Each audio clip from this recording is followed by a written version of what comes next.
in Gen Z, they're not going to volunteer. I've seen videos of them talking about it. I'm like, no, you're right. This generation can't do it. The number of people you're going to have is just going to be, it's going to be a smaller force. I mean, compared to, I mean, how many, there's over 1 billion Chinese people if the war breaks out with them.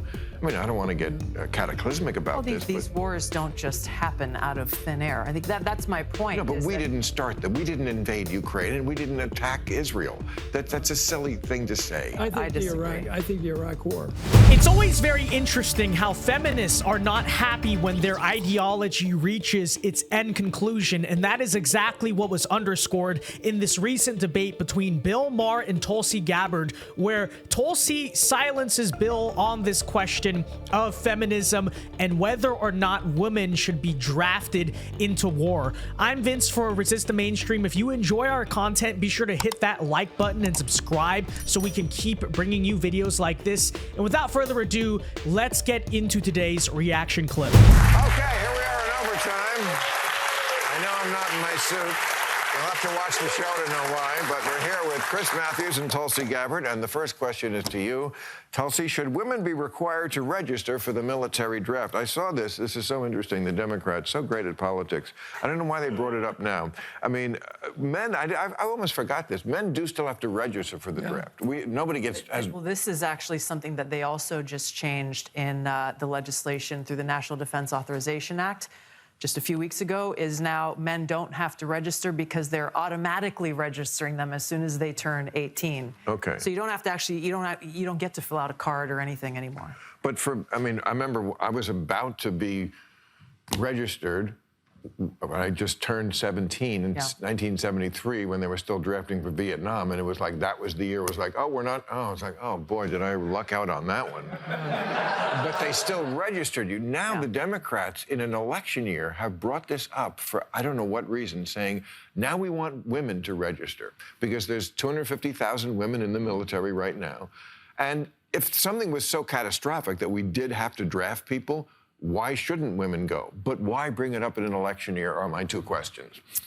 Well, first of all, it's very interesting how Bill only really cares about the politics of it. Like, he has no inherent issue with women being drafted, but it's bad politics, so the Democrats shouldn't do it. We'll talk more about that later, but just keep that in mind during this discussion. Well, first of all, we shouldn't have a draft. At all? No, I don't think so. What if it's an emergency? Well, the fact that they're bringing this up now, to me, points to the fact that the only reason we would need a draft is because our warmongering politicians are starting wars that they know the American people aren't going to support.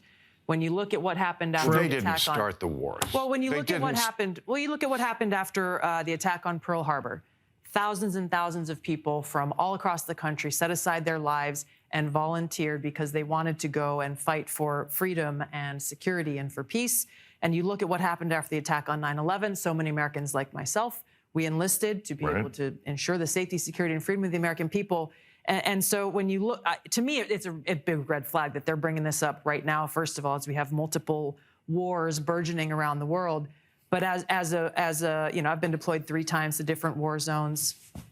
I don't want to be in a foxhole next to somebody who doesn't want to be there. First of all, that bond and that trust that exists between servicemen and women who are, you know, when bullets are flying is so essential. You don't want to have somebody next to you who's like, hey, I don't want to be here. I don't want any part of this. That sometimes it's creates just numbers. A huge problem. Come on. Sometimes well, it's just you're talking about life and death. I mean you're talking about life and death. I know, but exactly.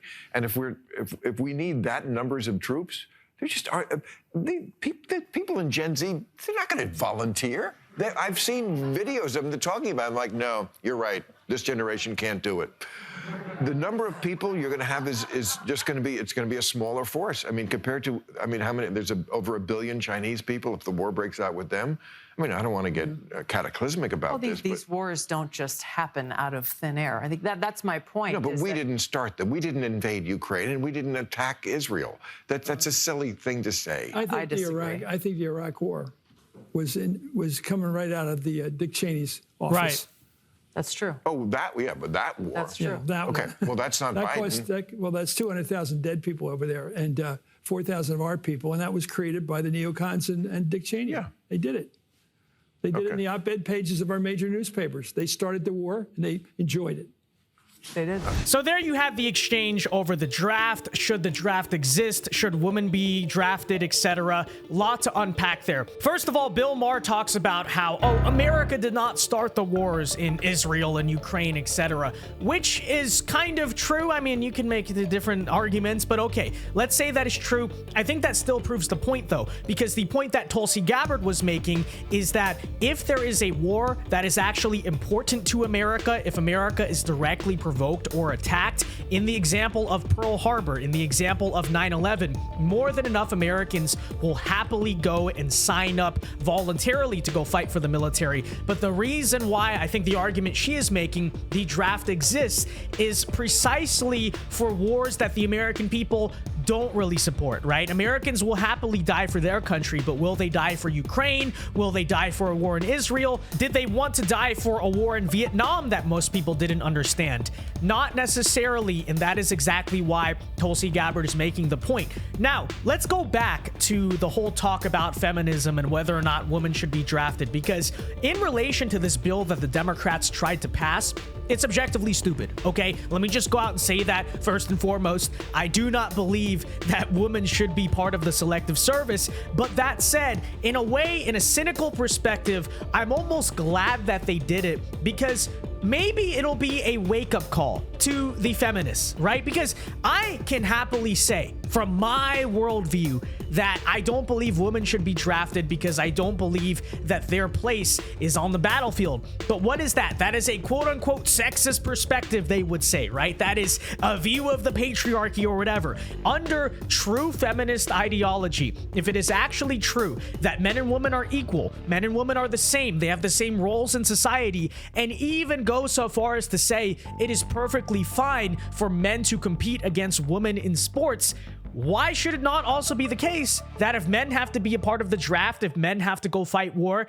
then women should also have to go fight war, right? There is nothing inherent in the feminist ideology that says that is wrong or says that that is inconsistent. So hopefully it'll be something of a wake-up call to the feminists to say, hey, maybe, you know, your ideology doesn't make a lot of sense, because that is the logical conclusion. But as we usually see with the feminists, they're perfectly happy with the parts of feminism that benefit women, right? When women get to do the good things, the better things, oh yay, we love feminism so much. But when it also suggests that women might have to do the bad things, the hard things that men usually do for them when it comes to society, oh, suddenly we don't like it so much. So there you go. Hopefully maybe that is a wake-up call.